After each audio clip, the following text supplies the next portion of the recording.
America decides which anal lube to use while big business fucks them in the assets. Are there pedophiles in the government, the church, the Boy Scouts, care homes, schools and hospitals? I'm sorry, I mean, there are pedophiles in government, the church, the Boy Scouts, care homes, schools and hospitals. In the UK, recession officially over, so let's get back to destroying the only planet we can live on in the universe to make rich people even richer.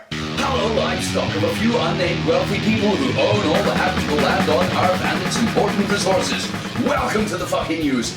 I'm tired of pointing out the very real and obvious slavery imposed upon us by the lying, murdering scum who own us like whores in a crack house and treat Earth like a shit house. Welcome to the FKN Newz. In America, the third and final round of candidate debates are over, and polls show the candidates are still neck and neck.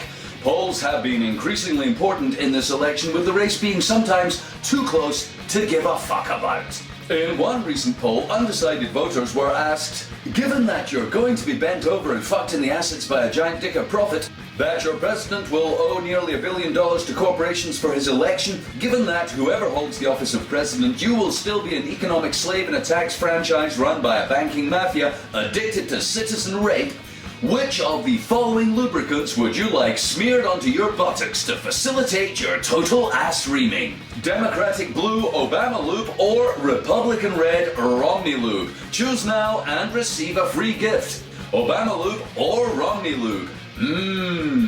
With about 2 weeks to go to the actual election day, it's now a race to the finish. Here's our political analyst with a review of the debate. The American people can't say they don't have a clear choice, or that the two candidates, Mitt Romney and Barack Obama, do not offer radically different visions for the future of their country.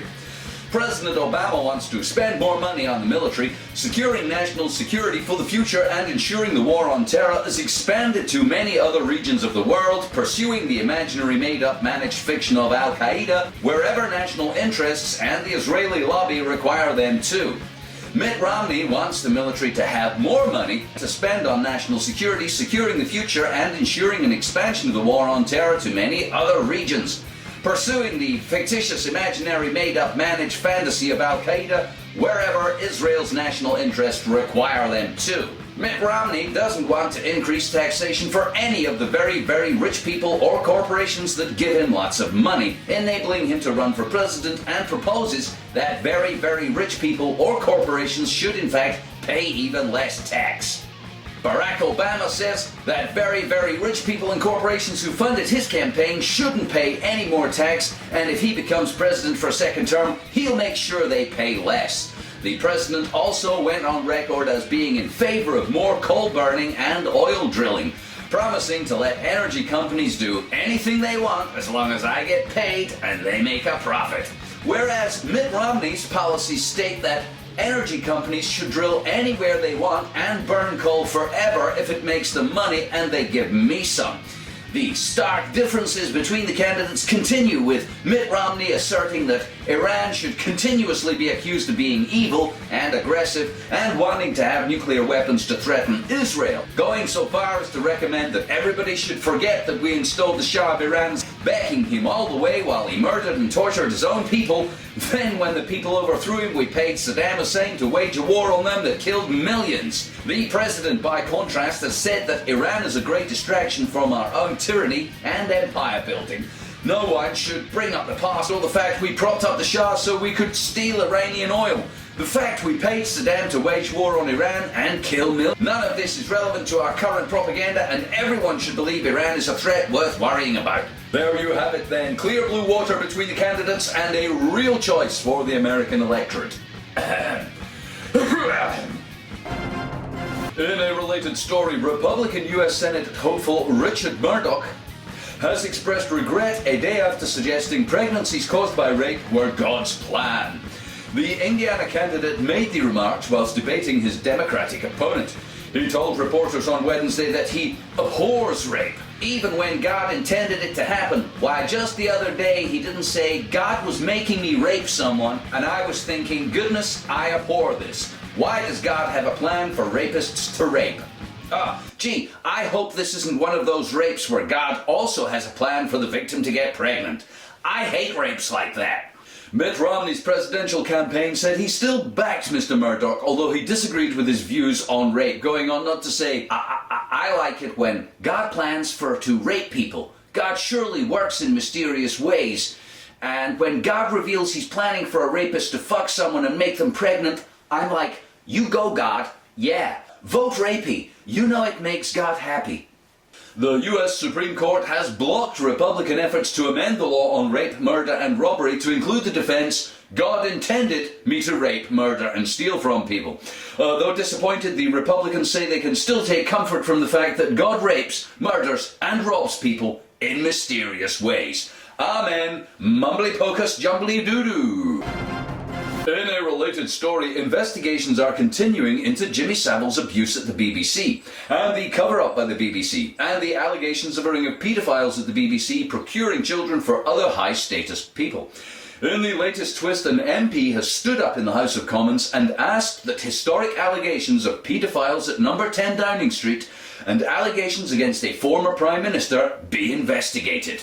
It comes on the same day as child actor Ben Fellows from the BBC accuses Kenneth Clarke, former Justice Secretary, of abusing him at the BBC. Justice Secretary, eh? That's the man in charge of all the police and the courts and the judges and the prisons. I'm sure a thorough investigation will take place into that.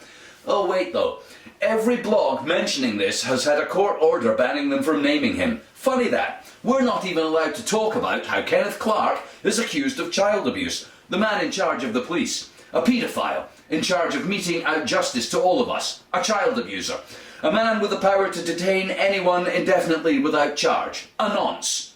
Wait, is that the same Kenneth Clarke who was in charge of the NHS, that's all of our hospitals and care homes, during the time Jimmy Savile was given control of our biggest mental hospital and a flat in a hospital and was known to be raping children in care homes? Oh yeah. That's him. Wait, let's go over that, because it seems a little strange. A DJ and a television presenter surrounded by whispers of paedophilia was put in charge of a taxpayer-funded hospital by a government minister who is now accused of being a sexual predator but enjoys such power that every mention of it on the internet is being scrubbed. Yep, that's right. Well, wrong, actually. All of this and much, too much more than will fit in this programme has been going on for years. And it begs the question, are rapists and paedophiles running your country? Are rapists and paedophiles running your church, the Boy Scouts, care homes, hospitals, schools? Are rapists and paedophiles running any institution at which they would be able to perpetrate rape upon defenceless and vulnerable children? Are rapists and paedophiles watching each other's backs, working their way into positions of power and influence so that rapists and paedophiles are not investigated? Allegations are dismissed, evidence lost, crimes covered up. What's that? Oh, I'm sorry. What I meant to say was, rapists and paedophiles are running your country. Rapists and paedophiles are running your church, the Boy Scouts, care homes, hospitals, schools. Rapists and paedophiles are in fact running any institution at which they're able to perpetrate rape upon defenceless and vulnerable children. Rapists and paedophiles are watching each other's backs, working their way into positions of power and influence so that rapists and paedophiles are not investigated. Allegations are dismissed, evidence lost, crimes covered up, etc. blah blah blah. I'm not going through the evidence case by case. Jimmy Savile, Catholic priests, Ted Heath, Kenneth Clarke. Some of you will be aware of the paedophile scandal in American Scouting. Some will know all about the paedophiles in the Catholic Church. Some will remember the grooming of children in Yorkshire, the care home pedo rings of the 90s perhaps. Surely we all know of the Eton, Oxford, Cambridge culture of sexual power-mongering and homosexual paedophilia. How many top judges with a rent boy in the back of a limo does it take? How many allegations of cover-ups does it need before we just assume? We'll all just take it for granted, take it as a fact that people in positions of power, trust and privilege are raping and fucking children, passing them round each other and helping to cover it up. They are. There's no doubt about it. It's not even an outside possibility. It's a cast iron, solid gold, copper bottom guarantee.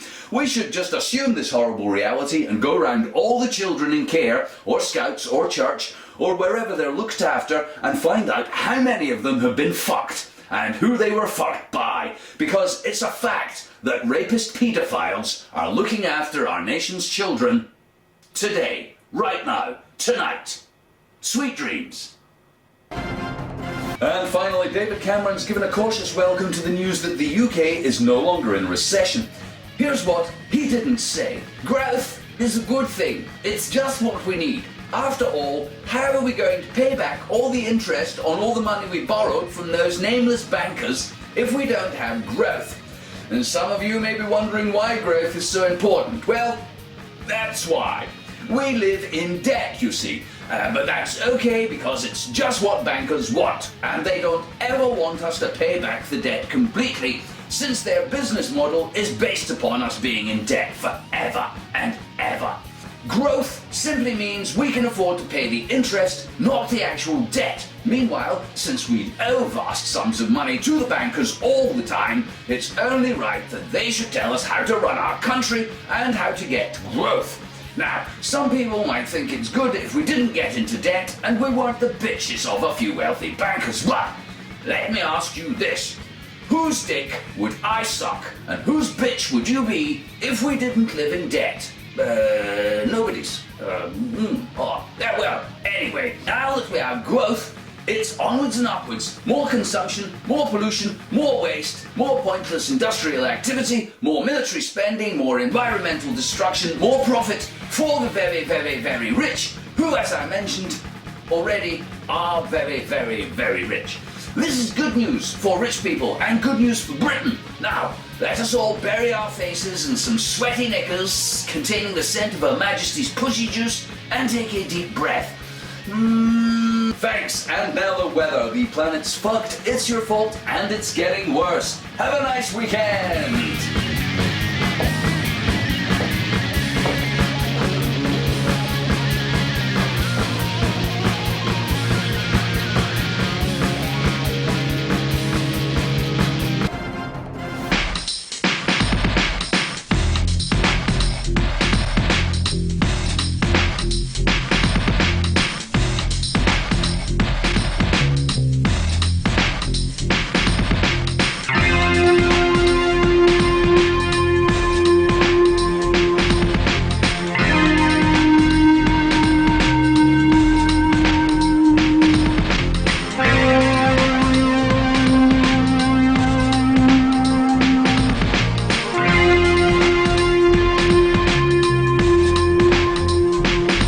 This is a crazy world. Crazy stuff happen all the time. Some say it's just the way it is, and you can't change it even if you try. But how weird it may be, it ain't weird enough for me. I get up, I have a coffee and a smoke. The world's still turning, I have another toke. I live my life with a hip hip hooray. Subject to status, it'll all be okay. Sometimes I think I can't help it to be changed. I know the fact, but I can't see the change. Freedom, freedom, if that's what we're needing. Tricky thought wave with a taste of some reason. Flux in animal life form glow. For millions of years we've been going with the flow.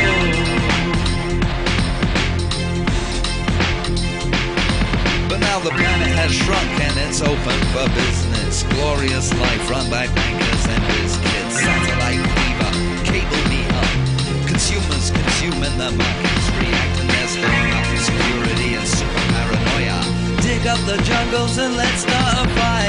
Fire, fire, burn up the trees. Profit loss margins and share equities. Sell fear from the markets and call. How can they all one planet for us all?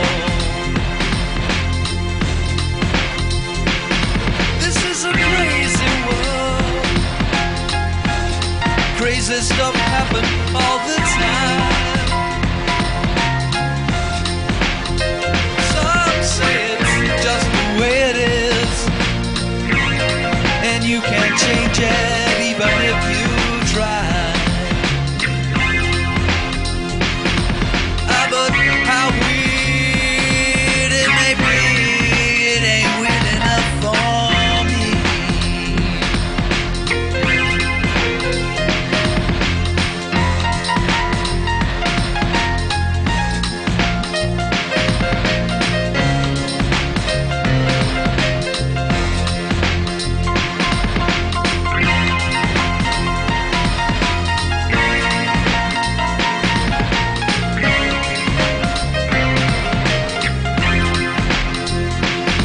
I go out and walk around, see what I see.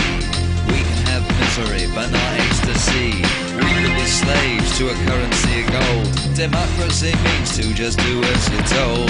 Taxes, taxes, pay for your lives. You will need shades just to see through the lies.